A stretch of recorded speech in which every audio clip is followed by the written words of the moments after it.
The video shows the last attempt of the non-SIG councillors to try and protect character of the Shoalhaven. This challenge is in line with many community groups and all of the community consultative bodies. However, the SIG councillors, except for Councillor Dunn, will not listen. They fall back on a misleading statement that they were clearly elected to reject character out of the LEP. I never heard that raised in the election material.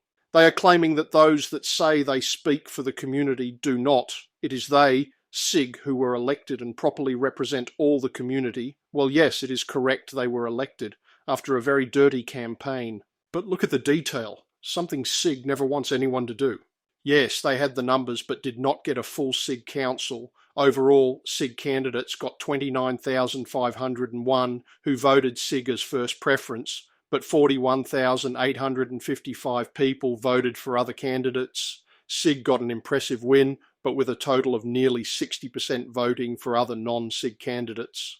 Yes, they can claim they represent those that voted for them, 40% of the community a minority, but they cannot claim they represent the community when 60% did not vote for them. Similar for Patricia White, who had around 31,000 votes, but the other two candidates totaled 36,000. SIG is the master of the overstatement and misleading the community. Never trust what they say. As can be seen in my comments during the video, both LEP and DCP matters will finally be decided in the Land and Environment Court. But the SIG group has given away its strong hand for a weak silk glove. Clearly big pro-development at all costs. Bugger the character of the city. In the words of Lou Kazmiri, develop, develop, develop. 195, rescission motion CL 25.191, report back on planning proposal local character. Finalisation, Councillor Tribe.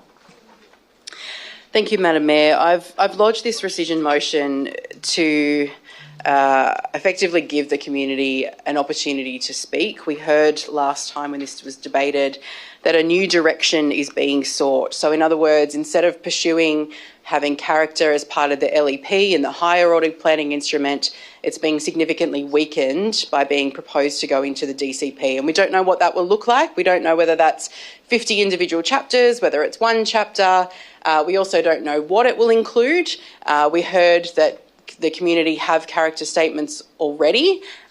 It's true that they have community-led strategic plans in many areas, and that has a mention of character.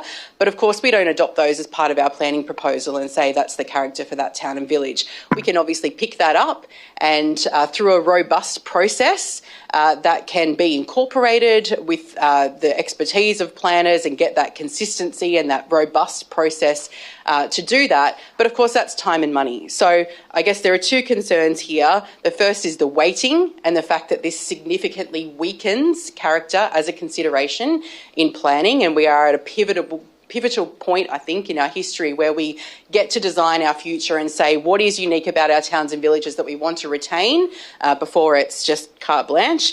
And also the second issue of the time and the money that this will take if we proceed down a new track. We've got approval from the community. We had community submissions that largely supported it. We've got the gateway approval from the state government. We're abandoning that, adopting a new approach, and council staff have told us that will take about 12 months and $100,000 to do. It's not currently a priority piece of work because it wasn't on the books before, so we'd have to go and get that prioritised, and that would take time and money. So I think this is kicking it down the road, and that we would not see it in this term of council. So we'd have no protection from in terms of recognising character. We've spoken a lot about towns and villages where there's a grey concrete box next to a fibro shack, and unfortunately we would see more of that. And I noticed even driving down at Borley Point with my kids over summer, they said, this looks odd, why is that there? And that's kind of the legacy that we'll be left with if we don't start incorporating this into our planning documents. We heard that it's about red tape, that it gets in the way of developers. Well, we've also heard from staff that it is simply a consideration, and it would not prohibit development in any way. So I think I was convinced that a rescission motion was the way to go to give the community the chance, and we've hopefully other councillors have heard from the community, as I have through phone calls and emails, that they don't want this weakened, that they want it in the LEP to be as the higher planning instrument here, to be recognised there, and they don't want this process to take more time and money. So I really hope that other councillors support this. So I note the seconder is Councillor Norris. Councillor Proudfoot. Thank you, Madam Chair. I speak against the rescission motion. This is what I would say is a legacy issue from the previous council. We have a new council. And unfortunately, sometimes the new council or councillors, or significant numbers of them, do not agree with decisions made by a previous council. And this just happens to be that. We do not agree. It's as simple as that. The question was asked at the last council meeting, could the character statements, if it was inserted into an LEP, could that prevent a development from going ahead? And there was some discussion about it, and there was a bit of toing and froing from the planning director and the CEO, but in actual fact the answer came forward, yes it can. Yes, it can actually stop a development. So we felt that it was more prudent to have the local character statements embodied into the DCP. Now, if council hasn't got the money at this particular point in time to finance that, so be it. But we're here to make quality decisions. We're here to support the people that turned out at the last election in September. We're here to support their view because our views were made public. Our views were transparent. That we wanted the local character statements, as important as they are, and as important as it is for the local people to actually discuss them and knock them into shape, we wanted them placed in the development control plan. It's still a development control. So that the character statements would still be there to assist in controlling development. So let's make that point and let's make it clear. That's exactly how it would be. Now, we heard from the Callala Bay people last meeting who were quite incensed about the potential to develop some of Callala Bay. And we're here to try and proceed with development because the state government said, get out there and make sure you get on with the job. Don't delay development because we can't have affordable housing. We can't have the next category up from affordable housing unless you release land and make it available. And so a proponent came in and less than 7% of that proponent's land was put up as a potential to develop. And the local community, many of them, came out and said, we don't want that. We want a local strategic planning assessment. We want local consideration taken into it and delay the process. And it was a very nice young lady, Parry, who came forward and made her deputation. And it was a heartfelt deputation, but all that does is puts things back. It delays the process. And that's the problem with local character assessments of areas similar to Callala Bay, that when they go into the LEP, it becomes environmental law. It has a far greater status than a DCP, even though the DCP, the development control plans, are very important.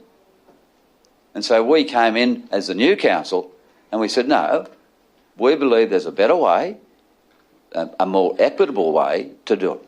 And that's what we're on about, and we don't walk away from it. Thank you, Madam Chair. Thank you. Councillor Kazmiri. Thank you, Madam Mayor. Of course, I'll be putting against the rescission, but what I'd like to share with you is that I do understand that some community groups form themselves for residents and they claim to represent the community. But also we have individuals that write to us continuously with a point stating, I'm representing the community. And I respect that. That is the way it is and that's the way it should be. But what I cannot understand is that when the election was on, and I did many door knocks, spoke to many people on the booth, off the booth, pre-polling, whatever, in restaurants, and I had everyone said to me, fix potholes, fix the financial mess the council is in, fix the DA approval and expedite development. That's what everybody asked me to do. No one mentioned, fix the character. Nobody said that.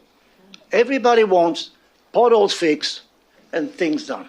Now, but once again, here we are, talking about character again. Again, if we insert our character statement into the LEP, it becomes a legal bit of documentation, as Councillor Bradford explained to us. As a business, if we were a business, we have to mitigate our risks. And any risk that creates delay or creates potential legal costs to us must be looked at in that light. Going into the LEP, that is a risk. And if you guys don't understand it, I'm sorry. However, if we went into the DCP, that is a better chance for us to agree to start off with. But secondly, more important, we can move on, please, and start talking at options like a Shoalhaven design guide. A Shoalhaven design guide. They work in concert with the DCP. That is where we should be moving towards, and I thank you for your time. Thank you. Councillor Boyd. I just wanted to point out that, yes, we do have a different council, but we have the same community, and it's a community that wants community character they want it to have the legal status of being in the LEP. Community has demanded this. They have demanded it again over the last few weeks or 2 weeks in discussions I've had with people, in emails I've received. And they want character to have legal status. They want it to be considered as part of development. It will not impede any development, but it will provide our communities, the communities we live in, with the assurance that community character will be maintained when someone comes in and wants to build a 360 block urban development. So I think it's important that it go in the LEP, and that is supported by all the CCBs. Thank you. Councillor Norris. Thanks, Mayor White. I support the comments echoed by my other councillors around the table here. It is so often in this position that I've had to go around places when there have been developments happening, and the community said, why isn't there a stronger instrument for this? Why isn't there a stronger instrument? And so many times I've had to go, well, it's there, but this, in my view, is the way we enhance it. This is my view that we make it stronger.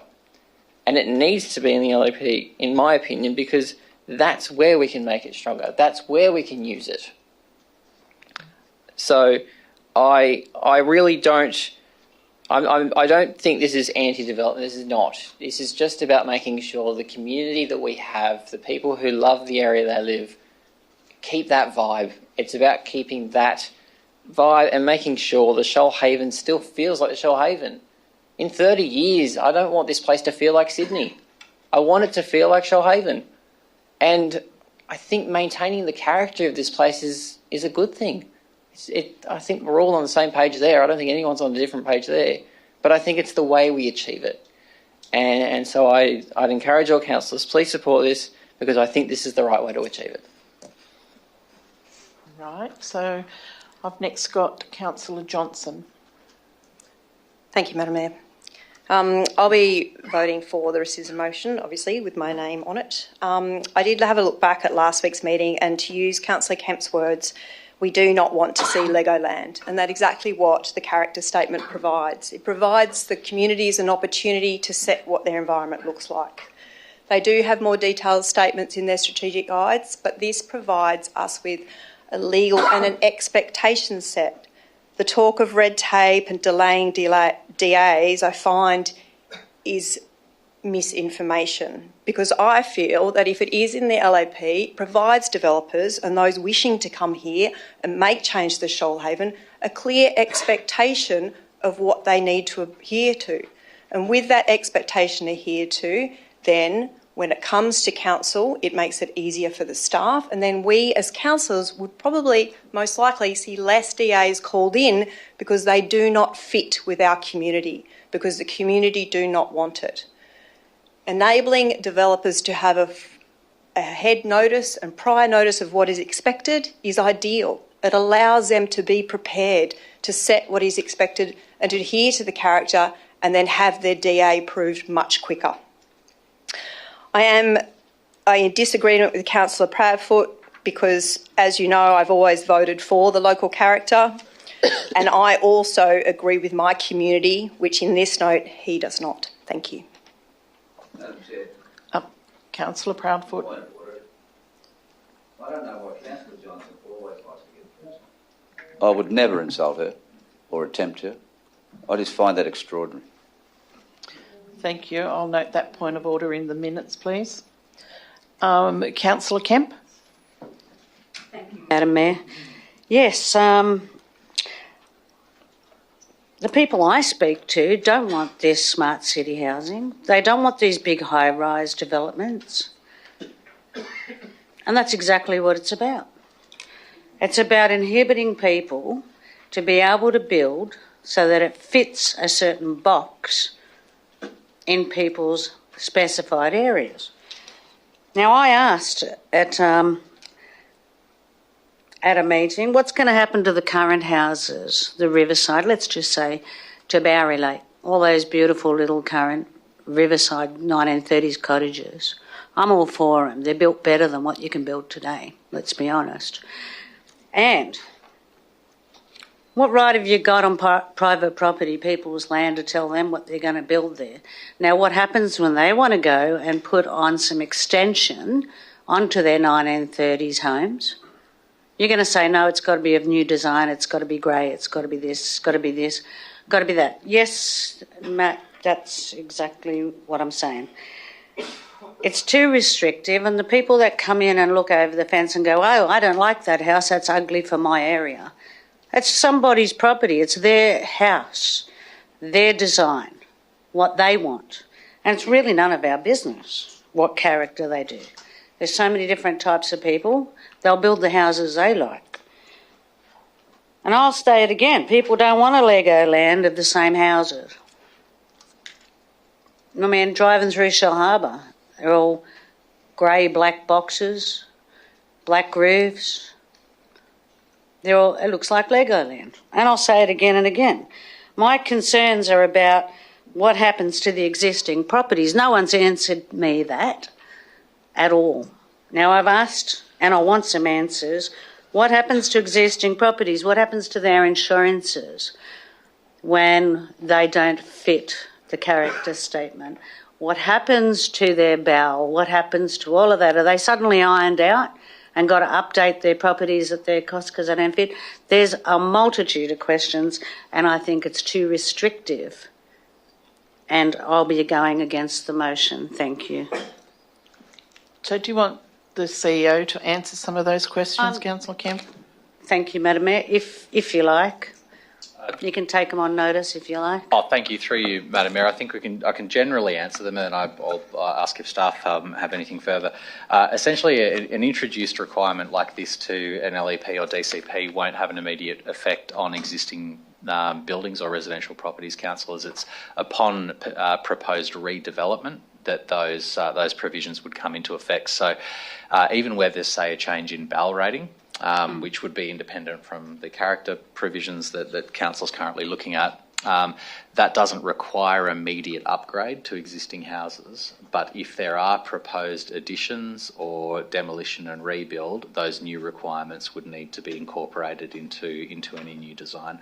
I might ask if Director Usher has anything further to add. Thanks. Thank you. Councillor Wilkins. Madam Mayor, yes, I'm intrigued on a couple of levels. There's a sense of deja vu. We debated this in December. We've had various briefings. We voted on it last week. I can't see really any new information or compelling facts to have us here again debating it one more time. But it has been summarised by Councillor Proudfoot and Councillor Kazmiri, it will be law. It will be firmly as law. Who are going to be the arbiters of that law in 10 years, in 15 years? Who were the arbiters 30 years ago? And we have the obelisk of Bungaree Park in Berry, who thought that would be part of the character. Who decides and who's going to decide? But the key is, and it was summarised last week when the question was asked, well, we're going to strengthen it. We want it as strong as possible. But what was the answer to that? And it came from the CEO, the acting CEO, a strong DCP. There's a misnomer here that we're against character. We are for it. We just don't want it there as an immutable force, as a law, because in Councillor Kazmiri's words, we're here in the current parlous financial state to mitigate risk. In the DCP, we will answer all the questions. There can be a style guide. We're for character. Of course we are. And that has been a falsity that has gone around the community. We just see it as being strong, as the CEO put it, in the DCP. What's the answer? What's the answer if it's not in the LEP? A strong DCP. Thank you. If there's no further speakers, write a reply. Yes, please. Thank you, Madam Mayor, and thank you for the discussion around the table tonight. I think it's highlighted some really important points, but I guess I'd like to stress that this is watering down the approach. The LEP is the higher order instrument. By putting it in the DCP, we are significantly watering this down, and that is a key takeaway for people to remember. We were going to be able to get on with the job and move on to other areas, but we've walked away from that. That approach was done. The money had been spent, the time had been done, we were ready to walk into stage 2, but we've abandoned that and we are effectively starting again by going through the DCP process and rewriting the statement. So that is more time and money and less time for potholes, although it's different departments. But this is about thinking about the Shoalhaven that we want for the future. Do we want development at all costs, or do we want it in sympathy with why we all live here, what we love about it, why we moved here and why we stay here? We want to celebrate that unique culture and have it recognised as such. It's not about putting strict, stringent guides on things. If anyone's read those assessments, they are not that at all. I think in some ways we're saying the same things, because in that briefing we looked at those existing dwellings and we were celebrating those. They are part of the unique character of those towns and villages, and the big concrete boxes that were put next to them were not in sympathy with those. And that is exactly what we're talking about, designing that future that celebrates what is there, our existing character in those towns and villages. But again, we are abandoning that. Every CCB has raised this with me, and it was mentioned that this wasn't talked about at the election. Well, I suspect it wasn't talked about because there was a process being done, but I'm sure it will be talked about at the next one. In who celebrates character and who doesn't, and who wants development at all costs and who doesn't. I really urge councillors to think about the consequences of our decisions tonight. With that, I'll put the recommendation and we'll use the device. The rescission motion is lost, so 7 against, 5 for. Asking questions, shining bright. No more spin, we see right through. With facts and laughs and something new.